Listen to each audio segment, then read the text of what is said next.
Jeff and Nancy Reeb, longtime neighbors of the Condit family, who are trying to figure out tonight what turned 23-year-old Mark into a serial bomber. Good to have you with us, Mr. and Mrs. Reeb. I would imagine that when you even hear me say that sentence, you're still wondering what the heck you're doing sitting here talking about this tonight, Nancy. Exactly. Tell me about him. Tell me how you saw him. I saw him, and I still see him as the little 5-year-old boy who moved next door, who I was so glad to see move in because it gave my grandson a playmate. And, you know, for the next 10 years, Mark, his little sister, my grandson, just had an ideal lifetime together growing up.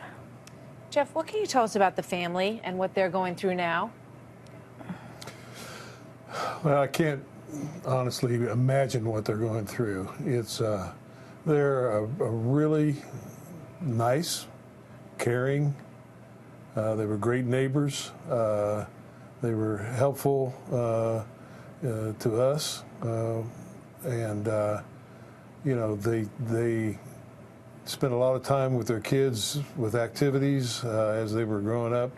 Sports, different things. Jeff, let me ask you, if I could interject, have either of you spoken to the family since this happened? Yes. Yes, briefly. Nancy, what did they say? When I first spoke to them yesterday morning, the authorities had not been there to confirm that it was Mark that had done this. And they were absolutely, you know, they knew what they knew from a reporter and from television, and they just they were in disbelief, and Mark's dad, just like I would be, did not want to believe that this could possibly be his son. It was you know, it's beyond belief for them. Was there ever anything unusual, any indication that you picked up on that he was troubled? Because when we listened to the sheriff last night, he said that Mark had recorded an electronic message 25 minutes long.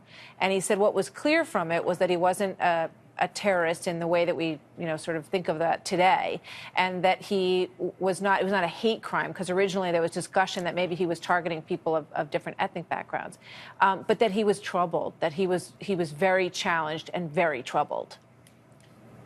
Well, I could definitely say they are not a racist family, so I don't think anything was racially motivated. Mm-hmm. And as far as any signs, you know, he was a quiet kid, very, very smart, intelligent, and just, you know, they just did the normal things kids do. They built tree houses, they built forts, they played on the playscape. They were always outside, and the Condits are everything you'd want in a parent.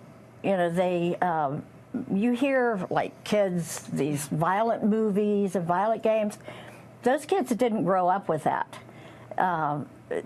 He was homeschooled, correct?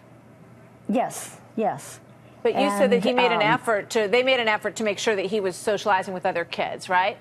Oh, absolutely. They were part of a homeschool community, and they had, you know, like baseball teams, and once they were in the upper grades, like, you know, as a senior, they had proms. Right. It all seems so normal. So he was socialized.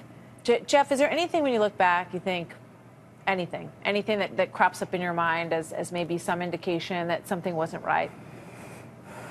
You know, I've had some time to think about it, and absolutely nothing comes to mind. And, you know, granted, we knew him as a kid and an early teenager. Right. Not so much as after he got out of high school. Yeah, along the way, I'm sure. Yeah, go ahead. Absolutely, something happened, and I can't put together that little boy with a person who did these horrible things. Shocking. I just can't. And I would imagine when we get to hear this statement, a lot of these questions are going to be answered. I got to thank both of you very much, Jeff and Nancy. I know it's been a tough week. Thanks for being here tonight. Yeah, and I do want to say it is a wonderful family. They are really, for them. really as much as family. It does for these victims. They're all going through a horrific time. I'm so sorry for the Thank victims. you. Thank you so much. Good to talk to both of you tonight.